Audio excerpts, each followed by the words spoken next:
तो एक रिकवरी का मोड दिख रहा है यहाँ पे, करीब 40-41 पॉइंट ही बचा है अब निफ्टी 19,993 400 का अटेन करने वाला है जल्दी ही। और इसी प्रकार बैंक निफ्टी भी कोशिश कर रहा है 44,000 को फिर से अटेन करने की। 150 पॉइंट अभी भी लेकिन नीचे है और एक रिकवरी तो आप कह सकते हैं शुरुआत के बाद यहाँ देखने को मिली है।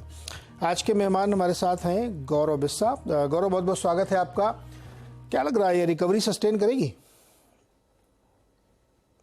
गुड मॉर्निंग जी। देखिए, अगर ओवरऑल स्ट्रक्चर देखा जाए तो ऊपरी लेवल से प्रेशर जरूर आएगा, लेकिन हमने प्रीवियस जो एक पैनिक लो था डे बिफोर मंडे का, वो नहीं तोड़ा है, उसको पार नहीं किया है। तो मुझे लगता है कि यहाँ से एक बाउंस बैक आपको बिल्कुल दिखने मिल सकता है और एक अच्छा डिमांड एरिया जो है वो 19,300 के आसपास में स्पॉट में था। उसके ऊपर सस्टेन अगर होता है तो एक शॉर्ट टर्म बाउंस बैक जरूर हमको देखने मिल सकता है। अगर आप RSI भी देखेंगे तो एक अच्छे खासे सपोर्ट एरिया में है। एज अ डिस्क्लेमर, हमने बैंक फ्यूचर्स बाय दिलवाया है। उसका कारण ये था कि प्रीवियस अगेन जैसे मैंने कहा प्रीवियस सपोर्ट के पास में ही आया है। 21 एक्सपोनेंशियल मूविंग एवरेज जिसका वीकली चार्ट में है अराउंड 43,800 समथिंग आसपास में है। तो लगता नहीं कि वो तोड़ेगा, क्योंकि पिछले 4-6 महीने से 21 एक्सपोनेंशियल वीकली एवरेज को नहीं तोड़ा है। RSI अगर आप देखेंगे तो एक 30 जोन के आसपास में है, जहां से बार बार हमको बाउंस बैक देखने मिलता है डेली चार्ट्स में। तो लग रहा था कि एक शॉर्ट टर्म बाउंस बैक आ सकता है। तो यस, यहाँ से मुझे लग रहा है कि एक दो दिन मार्केट शायद एक पॉजिटिव दिखाए। आज हम लोग ग्रीन भी हो सकते हैं। तो मुझे लग रहा है कि यहाँ पे एक बार बाय करके मौके कर सकते हैं। बट अगर किसी को चाहिए कि हम फिर से नया टॉप बनाएंगे या फिर नया हाई बनाएंगे, मैं समझता हूँ उसके लिए थोड़ा इंतजार करना पड़ेगा। लेकिन एक शॉर्ट टर्म बाउंस पे यहाँ से बिल्कुल दिखने मिल सकता है। शॉर्ट टर्म बाउंस यहाँ से हो सकता है। अच्छा, चूंकि बैंक निफ्टी की आप बात ही कर रहे थे निफ्टी की, तो नवकीर्तन त्यागी का एक सवाल उसको बैंक के जरिए समझते हैं। HDFC बैंक उन्होंने लिए 443 शेयर्स लिए हैं 1669 के प्राइस पे HDFC बैंक को, और उनका सवाल ये है कि क्या इसे दिसंबर तक होल्ड किया जा सकता है इस ट्रेड को? देखिए, मेरे हिसाब से आप बिल्कुल होल्ड कर सकते हैं। यहाँ पे अपने 200 एक्सपोनेंशियल मूविंग एवरेज के आसपास में ये झूल रहा है। तो मुझे लगता है कि एक बार 1610 वाला सस्टेन हो गया तो फिर से इसमें गति जो है वो पकड़ी जाएगी और एक बाउंस बैक आपको देखने मिलेगा। आपका नजरिया भी अच्छे समय का है, यहाँ से 3-4 महीने आप दूर की बात कर रहे हैं, तो मुझे लग रहा है कि यहाँ पे आप बिल्कुल बने रह सकते हैं।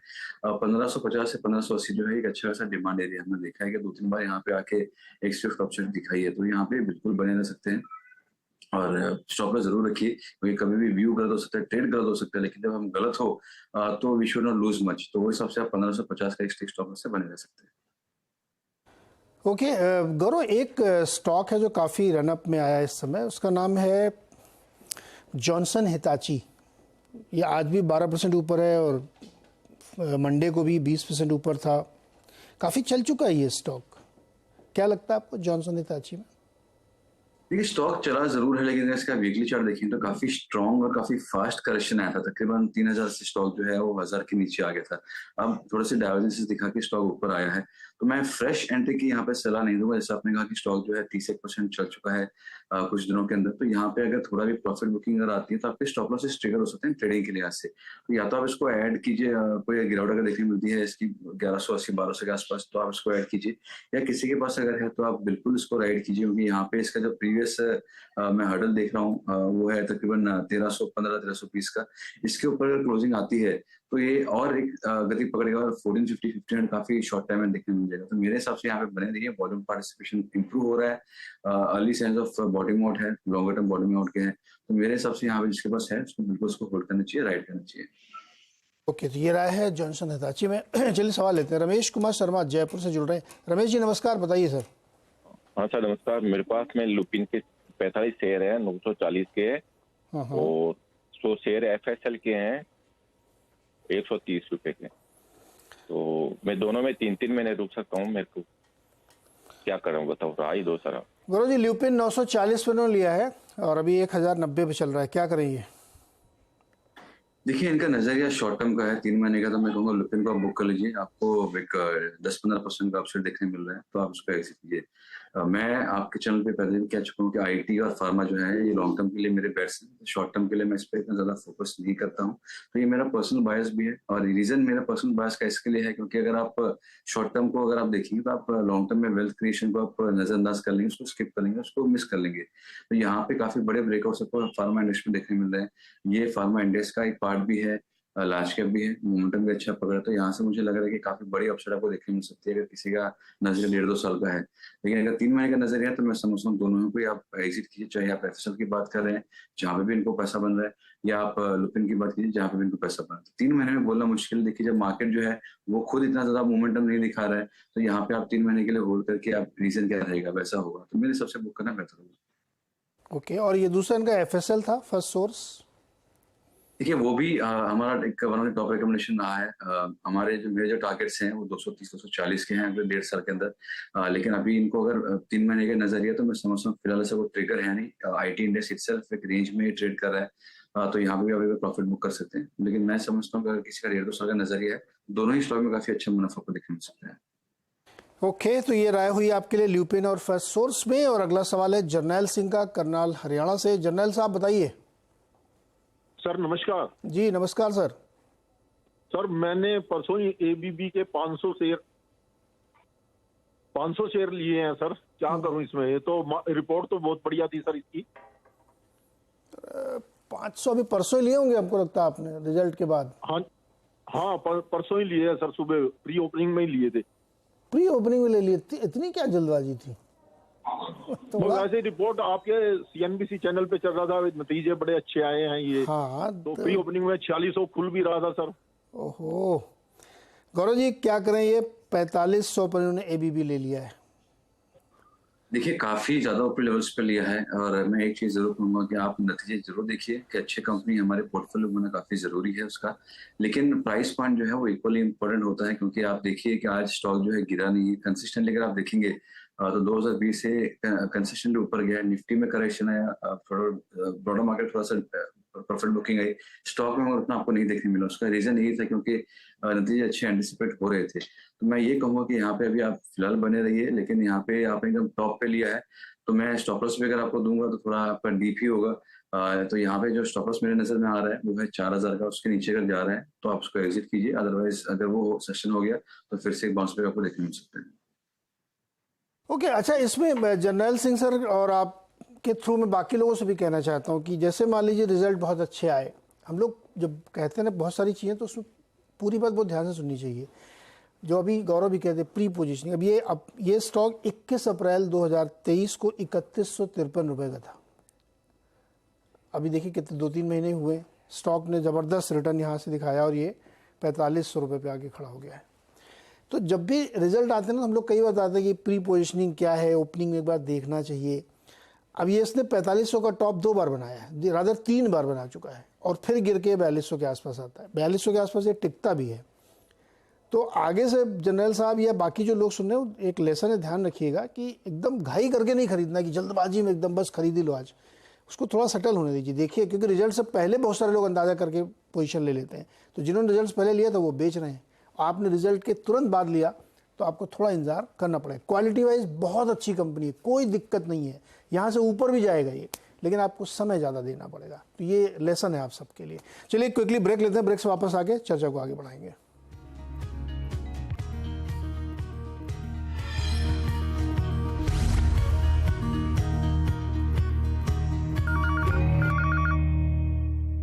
एक बार फिर से आपका और एनबीसीसी के बारे में बातचीत करते हैं। पहली तिमाही में कंपनी घाटे से मुनाफे में आ गई है, मार्जिन में भी स्लाइट इंप्रूवमेंट देखने को मिला है। हालांकि तिमाही दर तिमाही आप देखेंगे थोड़ी सी वीकनेस है। तो तीजों बातचीत करने के लिए हमारे साथ कंपनी के सीएमडी पवन कुमार गुप्ता जी जुड़ रहे हैं। पवन जी बहुत बहुत स्वागत है आपका सीएनबीसी आवाज़ पर। सर वाईओवाई नंबर देखते हैं तो बहुत अच्छे दिख रहे हैं, लेकिन सीक्वेंसली जब हम लोग देखते हैं तो थोड़ा सा कमजोरी है। क्या कारण थे, हाईलाइट क्या नतीजों का? नहीं, सिक्वेंशली ऐसा है कि रियल एस्टेट इंडस्ट्री में जो थर्ड और फोर्थ क्वार्टर होता है उसमें ज्यादा वो रहता है, और फर्स्ट और सेकंड क्वार्टर में टर्नओवर कम रहता है। उसका एक तो बारिश का मौसम है, गर्मी का मौसम है, लेबर की आउटपुट, लेबर की अवेलेबिलिटी कम रहती है। तो ट्रेडिशनली थर्ड और फोर्थ क्वार्टर में टर्नओवर ज्यादा रहता है। पिछले 10-15 साल का आप देखेंगे तो यही रहेगा। तो इसलिए नतीजे ठीक हैं, अच्छे हैं, और आगे भी अच्छे रहेंगे। बिजनेस आउटलुक बहुत अच्छा है। कोरोना के फेज से बाहर निकल गई है इंडस्ट्री, तो कमर्शियल इंडस्ट्री में सेल अच्छी हो रही है। अभी हमारा फ्लैगशिप प्रोजेक्ट है जो वर्ल्ड ट्रेड सेंटर का, उसकी सेल अच्छी पिकअप कर रही है। और 21 तारीख को हमारी अगली ऑक्शन है जिसमें करीब 1000 करोड़ की सेल होने की उम्मीद है। और हमें उम्मीद है कि फाइनेंशियल ईयर में और मोस्टली दिसंबर तक ही हम पूरा प्रोजेक्ट की सेल कर देंगे। और दूसरा हमारा बहुत बड़ा प्रोजेक्ट ITPO पे प्रगति मैदान पे ऑनरेबल प्राइम मिनिस्टर ने इनॉग्रेट किया है 26 जुलाई को। वर्ल्ड का सबसे बड़ा कन्वेंशन सेंटर्स में से एक है ये। Latest state of the art technology है। 7,000 लोगों का सिटिंग अरेंजमेंट है अंडर वन रूफ। 3,000 लोगों का प्लेनरी एम्फी थिएटर है। ये एक रेयर टाइप का बहुत बड़े बड़े state of the art exhibition hall है, जिसमें जो भी अच्छी से अच्छी हैवी से हैवी मशीनरी है वो डिस्प्ले हो सकती है डबल स्टोरी के, और पूरा डिस्प्ले अरेंजमेंट के साथ पूरी लेटेस्ट IT। ये जो ITPO वाला के साथ गुप्ता जी, जो ITPO वाला आप बता रहे हैं प्रगति मैदान वाला, इसमें NBCC किस तरीके से जुड़ी हुई है? NBCC इसमें प्रोजेक्ट मैनेजमेंट कंसल्टेंट है। सारा डिजाइन, कंस्ट्रक्शन, सुपरविजन। तो वो तो आपने रियलाइज कर लिया होगा ना सर, आप उसमें बाकी है क्या अभी? अभी थोड़ा बाकी है, ज्यादा हो गया realise, but it's a feather in the cap of NBCC। इतना बड़ा प्रोजेक्ट बनाया। हाँ नहीं, डेफिनेटली, और बहुत ज्यादा रियलाइज हो गया। खूबसूरत और बहुत शानदार था। इसमें कोई, हम लोगों ने देखा था उसका लाइव पूरा जब वो हो रहा था, बहुत अच्छा था। अब मुझे ये बताइए कि आपका जो कंसल्टेंसी और रियल एस्टेट, इसमें रेवेन्यू ब्रेकअप क्या है? हमारा मेजर कंसल्टेंसी का टर्नओवर है करीब 92% के। तो सर फिर आपको सीजनल इम्पैक्ट रियल एस्टेट से क्यों होना चाहिए? मैं रियल एस्टेट की बात नहीं कर रहा था, कंसल्टेंसी रियल एस्टेट पूरा कंस्ट्रक्शन सेक्टर की बात कर रहा था मैं। अच्छा, सेक्टर की अब ये बताइए सर, 3% मार्जिन आपका रहा है, हालांकि प्रोजेक्ट मैनेजमेंट में लगभग ऐसे ही आते हैं, लेकिन मतलब सीक्वेंसली या कहीं से भी देखें तो थोड़ा और इसको इम्प्रूव होना चाहिए। आप मुझे यहाँ के आगे का आउटलुक बताइए, नेक्स्ट 2 क्वार्टर में ये 4-4.5% होगा? इस साल में हमारा 10,500 करोड़ टर्नओवर का कंसोलिडेटेड बेसिस पे टारगेट है, उसी डायरेक्शन में हम चल रहे हैं और पूरी उम्मीद है कि हम वो अचीव कर लेंगे। 2,000 करोड़ का टारगेट, 2,000 करोड़ के करीब का टर्नओवर फर्स्ट क्वार्टर में अचीव हुआ है। और जो रेशो रही है फर्स्ट क्वार्टर की और ओवर टोटल पूरे ईयर की, उसके हिसाब से 10,500 करोड़ हम अचीव कर लेंगे। और 6% PBT टारगेट है, 4% के करीब EBITDA मार्जिन है। दोनों के दोनों अचीवेबल हैं इस साल में। और अभी तक हम 3,100 करोड़ रुपए का कंसोलिडेटेड बेसिस पे हमें बिजनेस मिल चुका है। 2,800 करोड़ के टेंडर अवार्ड कर चुके हैं। 6,500 करोड़ के टेंडर अंडर फाइनलाइजेशन है, डिफरेंट स्टेजेस पे जी हो चुके हैं। पिछली बार आपका जो रेवेन्यू था सर FY 23 में, वो 6,700 करोड़ के आसपास था। इस बार कह रहे हैं आप 10,000 करोड़ को पार कर जाएंगे? नहीं, FY 23 में 6,700 करोड़ स्टैंड अलोन था। हाँ, और कंसोलिडेटेड बेसिस पे 8,700 करोड़ के करीब है। तो 87 वाला आप 10 करेंगे, 12 करेंगे, कितना करेंगे? 10,650 हमारा लक्ष्य के साथ जो MOU हुआ है उसमें टारगेट है, उसको हम अचीव कर लेंगे, उसको सरपास ही करेंगे थोड़ा बहुत। अच्छा गुप्ता सर, एक वो जो आम्रपाली वाला आप लोगों का, उसका क्या स्टेटस है इस समय? आम्रपाली का 8,000 करोड़ का हमारा प्रोजेक्ट है। 5,000 करोड़ की कंस्ट्रक्शन हम कर चुके हैं। हाँ। और 3,500 के करीब हम नए मकान जो है पब्लिक को सेल कर चुके हैं। 6,000 के करीब मकान हमें सेल करने हैं। सेल ठीक चल रही है और 24 के एंड तक ये प्रोजेक्ट पूरा हो जाएगा। और इसमें जो FAR बचा हुआ था उसके लिए हमारी बात चल रही है और वो काम भी हमें मिलने की उम्मीद है। वो करीब 8,000-9,000 करोड़ के करीब का काम होगा।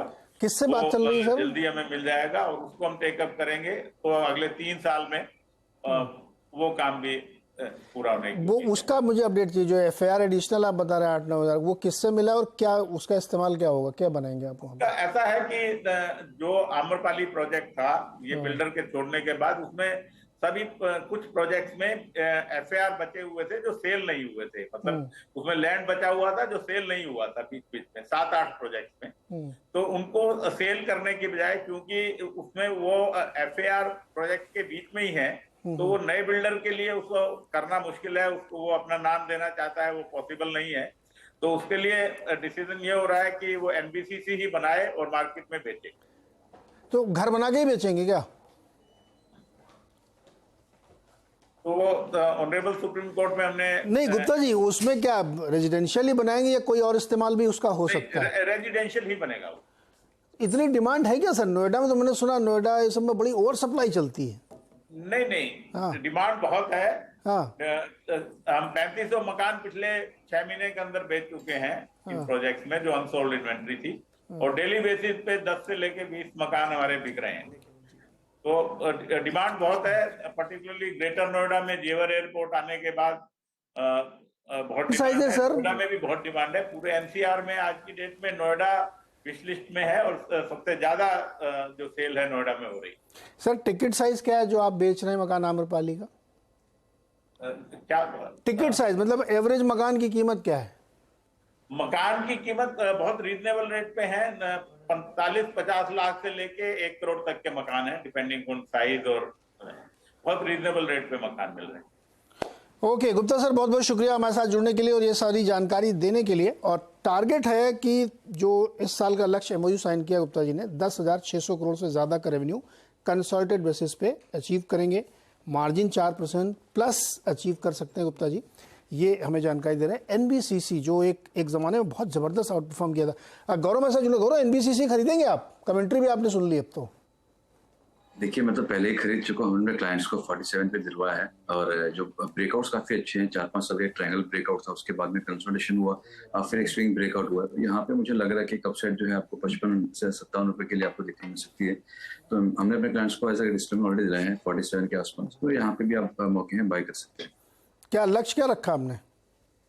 55 से 57 रुपए का एक इमीडिएट हर्डल है, और पूरा पैटर्न का टारगेट देखा जाए तो 60-65 के बीच में आता है, लेकिन शॉर्ट टर्म से मीडियम टर्म के लिए 55-57 के लिए प्ले कर सकते हैं। ओके तो एनबीसीसी, ये कमेंट्री बड़ी अच्छी थी, गुप्ता जी ने बहुत अच्छे से समझाया कि कैसे आगे इनका काम काज चलेगा। लेकिन इस बीच वेदांता पर एक सवाल पूछना चाहते हैं अरुण जी मुंबई से। अरुण जी नमस्कार, बताइए सर वेदांता पर क्या सवाल है आपका? हेलो, बताइए सवाल, बताइए अपना। हाँ सर, मेरे पास वेदांता क्या ना 25 शेयर है। हाँ 260 के भाव से, तो उसका 6 महीने के लिए रिव्यू क्या है? ओके गौरव, 6 महीने के लिए वेदांता क्या राय बनती है? सिंपल सा आप एग्जिट कीजिए। देखिए मैं अभी आपको कह रहा हूँ वापस कि जो स्टॉक पिछले साल 1.5 साल से अगर रेंज में है, अगर आप उसको प्ले करना चाहते हैं 6 महीने के लिए, तो कुछ उसमें लॉजिक नहीं बनता है। हाँ किसी में ब्रेकआउट हुआ है, कहीं पे रिवर्सल देखने मिल रहा है, तो आप उसको बाय कर रहे हैं, तो आप कह सकते हैं कि मैं ट्रेंड को राइड करूंगा। लेकिन जो पिछले साल, 1.5 साल से एक रेंज में ही अटका हुआ पड़ा है, वो उसको एक्सपेक्ट करना कि कहाँ पे जाएगा मुश्किल होता है। शायद यहाँ से 10% अपसाइड देखने मिल जाए, तो आपको अगर वो नजरिया है तो आप बने रह सकते हैं। पर मुझे लग रहा है कि 6 महीने के नजरिए से इसको आप मत लीजिए, क्योंकि ये रेंज में ही रहेगा। रेंज में रहेगा, और कमोडिटी साइकिल, मेटल साइकिल थोड़ा डिस्टॉर्ट हो गई है, तो निकल ही लीजिए सर, क्या करेंगे इसमें बोल रहे के। गणेश गौतम भोपाल से जुड़ रहे हैं। गणेश जी नमस्कार। नमस्ते सर जी। बताइए सर जी। नमस्कार, बताइए सर। सर जी मैंने पीएफसी का 700 लिए थे 19.10 का, तो सर इसको होल्ड करना था। अभी 19 रुपए में लिया आपने? जी 19 रुपए 10 पैसे। कब? ये हो गए लगभग 1 साल के आसपास। नहीं पीएफसी 19 रुपए कहाँ था भाई? PFC sir, bank finance. PSB, Punjab and Sind bank. PFC. PSC भाई, ये दूसरा पूरा नाम बताइए ना, पीएससी क्या जरा भाई। देखो मैंने 19 रुपए पीएफसी कहाँ है? पीएससी IRFC है मेरे पास। पीएससी, गौरव आपको पता लग रहा है पीएससी कौन सा स्टॉक है? देखिए पीएफएस होगा, पीटीसी फाइनेंशियल इंडिया सर्विसेज, वो यही 19-20 के आसपास में चल रहा था, शायद वो हो सकता है पीएफएस। जी वो ही है। पीटीसी फाइनेंस ना? जी। अरे भाई बताइए। हाँ गौरव जी बताइए, पीटीसी फाइनेंस। देखिए स्टॉक अगर इसका भी मैं देखूं तो यहाँ पे एक छोटा सा ब्रेकआउट हमको नजदीक में देखने मिला है। मेरे हिसाब से आप बने रह सकते हैं, लेकिन आपका नजरिया जो है थोड़ा साल भर का रखिए, क्योंकि इसकी भी हिस्ट्री है कि ये परफॉर्म नहीं करता है, फिलहाल रेंज में ही रहा है। अब इसमें ब्रेकआउट के आसार देखने मिल रहे हैं, तो मेरे हिसाब से अभी शुरुआत हुई है, उसको थोड़ा समय दीजिए। जैसे पौधे को समय देना पड़ता है इसको ग्रो करने के लिए, तो यहाँ पे थोड़ा समय दीजिए। मुझे लगता है कि आपको यहाँ से काफी अच्छा अपसाइड देखने मिल सकता है, और स्टॉक जो है 40 भी दिखा सकता है। लेकिन आप सोचो मुझे 3 या 4 महीने में देखने मिले, वो नहीं होगा, क्योंकि स्लो मूविंग स्टॉक है, अभी रेंज के बाहर आ रहा है। तो मेरे हिसाब से आपका नजरिया 1.5 साल का होना चाहिए, जहाँ पे आप 40 रुपीज के इसको प्ले कर सकते हैं। ओके क्विकली सवाल लेते हैं नारायण गुप्ता का मुंबई से। नारायण जी नमस्कार, सवाल पूछिए सर। नमस्कार सर जी। नमस्कार। बताओ जी। सर मेरे पास IRFC का 1480 शेयर है, 29 रुपया 52 पैसा 50। हाँ जी। ये 1480 कौन हिसाब से लिया? 1500 ले लेते, 1450 लेते, ये काहे लिया 1480? मतलब होकर एवरेज करने में थोड़ा गड़बड़ हो गया। कहाँ से लेना शुरू किया है? मैं मुंबई से बोल रहा हूँ सर। अरे कौन भाव से लेके एवरेज कर रहे हैं ये पूछ रहा हूँ। नहीं सर, वो थोड़ा 32 रुपया का शायद रेट से मैं लिया था, उसमें एवरेज करके 29 रुपया आया है। ओके, करो 29 रुपये एवरेज कर लिया इन्होंने, 29 रुपया 52 पैसा, और करीब करीब 1500 शेयर हैं IRFC।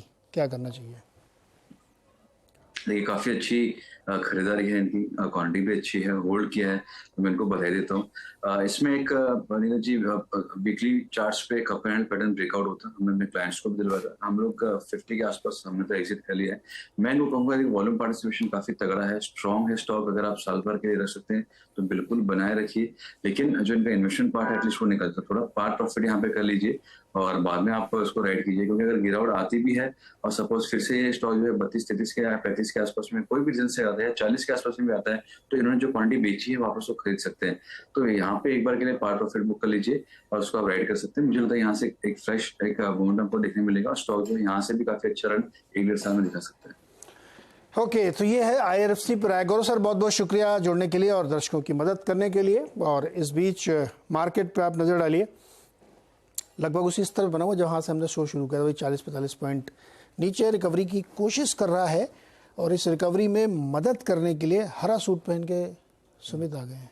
कुछ और था नहीं रिकवरी सूटी पहन लो, ग्रीन क्या ही जा रहा है कुछ तो अच्छा हो। तो लग रहा है रिकवरी आएगी और स्पेशली IT शायद सपोर्ट कर रही है मार्केट में, कि आप देखो ना इन्फोसिस, HCL, टेक महिंद्रा ये सब कुछ सपोर्ट तो कर रहे हैं। प्लस रिलायंस थोड़ा करवट ले अगर एक तरफा ऊपर की तरफ, तो कुछ सपोर्ट वहाँ से भी आ जाए। बैंक्स थोड़ा बहुत अपटिक ले रहे हैं, तो ये सब कुछ चलना शुरू हुए हैं। देखिए सेकंड हाफ कैसा रहता है। आज सुबह आपकी कमेंट्री में एक चीज़ बड़ी क्रूशियल थी कि अगर बाजार में आज रिकवरी आ जाए तो बेचने का मौका होगा। मैं अभी दोबारा मैं कह देता हूँ ये बात कि अगर ये रिकवरी हो रही है तो आप अपने प्रॉफिट जहाँ बन रहे हैं उनको ज़रूर ले लीजिएगा, क्योंकि मैक्रो पिक्चर थोड़ी सी गड़बड़ लग रही है मेरे को। वैसे भी अर्निंग खत्म हो गए तो मैक्रो ये अभी क्या ना, मैं अभी लिखने वाला था ट्विटर में कि बाजार का चाल चरित्र और चेहरा क्या है। बाजार की जो चाल है वो जलेबी की तरह है और बाजार का जो चरित्र है इस समय वो आशंकित है एकदम, और जो बाजार का चेहरा है वो इंडेक्स मैनेजमेंट है। तो इसलिए थोड़ा इसको समझना चाहिए, ध्यान रखिएगा। हनन हो रहा है, लिख दूंगा ट्विटर पे। चलिए, तो ऐसी हिंदी लिखिए ना जो सबको समझ में आए। ये अरे